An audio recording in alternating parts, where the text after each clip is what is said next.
চলুন আজ এমন একজনের গল্প শোনা যাক যিনি ভারতের প্রথম এবং সর্ববৃহৎ সাম্রাজ্য প্রতিষ্ঠা করেছিলেন। কিন্তু মজার ব্যাপার হল এই বিশাল সাম্রাজ্যের প্রতিষ্ঠাতার নিজের পরিচয়টাই একটা বিরাট রহস্য।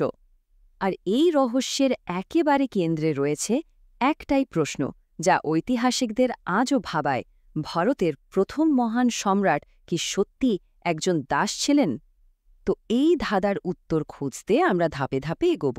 প্রথমে দেখব তার রহস্যময় অতীত, তারপর তার পরিচয় নিয়ে নানা মুনির নানা মত, জানব কিভাবে তিনি ক্ষমতার শীর্ষে পৌঁছলেন, কিভাবে এত বড় সাম্রাজ্য গড়লেন, আর শেষে দেখব তার জীবনের এক অবিশ্বাস্য মোড়। আচ্ছা, চলুন একটু সময়টা পিছিয়ে নেওয়া যাক।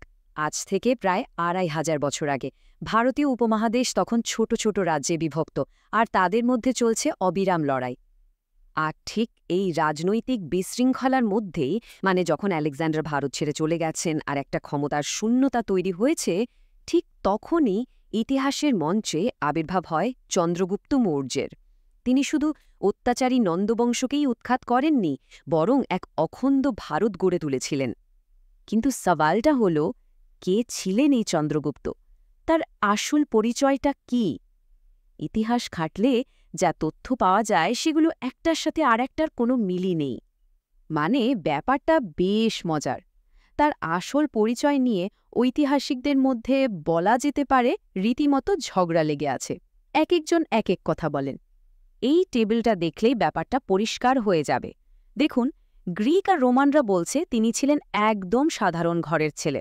আবার ব্রাহ্মণ সূত্রগুলো বলছে আরে না, তার মায়ের দিক থেকে নন্দবংশের সাথেই যোগাযোগ ছিল। বৌদ্ধরা বলছে তিনি ছিলেন ক্ষত্রিয়া, মানে যোদ্ধা। আর জৈনদের মতে তিনি ছিলেন ময়ূর পালকদের গ্রামের মোড়লের ছেলে। ভাবা যায়, একই মানুষ, অথচ কত রকম পরিচয়।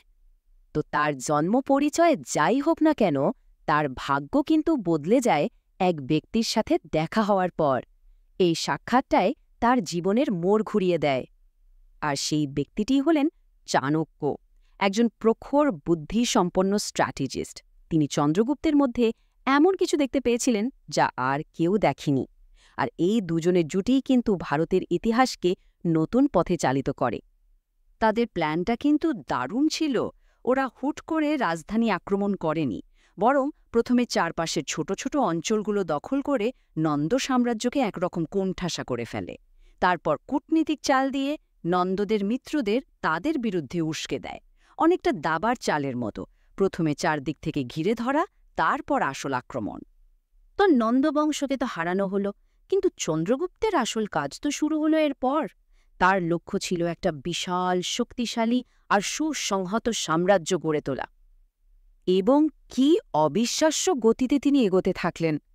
প্রথমে নন্দ সাম্রাজ্য জয়, তারপর উত্তর পশ্চিম ভারত থেকে গ্রীকদের হটিয়ে দেওয়া, আর সব শেষে সরাসরি আলেকজান্ডারের সেনাপতি সেলিউকাস নিকাটরের মুখোমুখি। আর এই সাফল্যের পেছনে ছিল এক অমঞ্চ শক্তি। ভাবুন তো একবার, ৬,০০,০০০ পদাতিক সৈন্যের এক সেনাবাহিনী। সেই সময়ের হিসেবে এটা ছিল বিশ্বের সবচেয়ে বড় সেনাবাহিনীগুলোর একটা। এদের সামনে দাঁড়ানোটা প্রায় অসম্ভব ছিল। আর সেলিউকাসের সাথে যুদ্ধে তার জয়টা ছিল এক কথায় নির্ণায়ক। শুধু বিশাল এলাকা দখল করেই তিনি থামেননি, সেলিউকাসকে ৫০০ যুদ্ধহস্তি উপহার দিয়েছিলেন। এটা কিন্তু শুধু একটা উপহার ছিল না, এটা ছিল ক্ষমতার প্রদর্শন আর একটা মাস্টার স্ট্রোক ডিপ্লোমেসি। তো এই চুক্তির ফলে কি হল? চন্দ্রগুপ্তের সাম্রাজ্যের উত্তর পশ্চিম সীমান্তটা একদম সুরক্ষিত হয়ে গেল। যুদ্ধ জয়ের পাশাপাশি এটা ছিল এক বিরাট কূটনৈতিক জয়, যা বহু বছরের জন্য শান্তি প্রতিষ্ঠা করেছিল। কিন্তু ভাবছেন গল্পটা এখানেই শেষ? মোটেও না। এত বড় একটা সাম্রাজ্য প্রতিষ্ঠা করার পর চন্দ্রগুপ্তের জীবনে এমন একটা মোড় আসে যা কেউ কল্পনাও করতে পারেনি। তিনি তার বিশাল সাম্রাজ্য, সিংহাসন, সবকিছু ছেড়ে দেন তার ছেলে বিন্দুসারের হাতে, আর নিজে হয়ে যান একজন সাধারণ জৈন সন্ন্যাসী। ভাবা যায় একবার, সম্রাট থেকে সন্ন্যাসী। এবং জৈন ঐতিহ্য অনুসারে তিনি জীবনের শেষ দিনগুলো কাটান দক্ষিণ ভারতে। সেখানে তিনি সাল্লেখানা ব্রত পালন করেন, অর্থাৎ স্বেচ্ছায় আমৃত্যু উপবাস। এটা ছিল তার আধ্যাত্মিক বিশ্বাসের এক চরম প্রকাশ। তাহলে আমরা আবার সেই প্রথম প্রশ্নে ফিরে আসি, তার জন্ম পরিচয় কি সত্যিই গুরুত্বপূর্ণ? তিনি দাস ছিলেন নাকি অভিজাত, তা হয়তো আমরা কোনোদিনও নিশ্চিতভাবে জানতে পারব না। কিন্তু একজন সাধারণ মানুষ থেকে এক বিশাল সাম্রাজ্যের অধিপতি, আর তারপর সেখান থেকে এক সন্ন্যাসী হয়ে ওঠার এই যে অসাধারণ যাত্রা, এটাই চন্দ্রগুপ্ত মৌর্যকে ইতিহাসে চিরস্মরণীয় করে রেখেছে।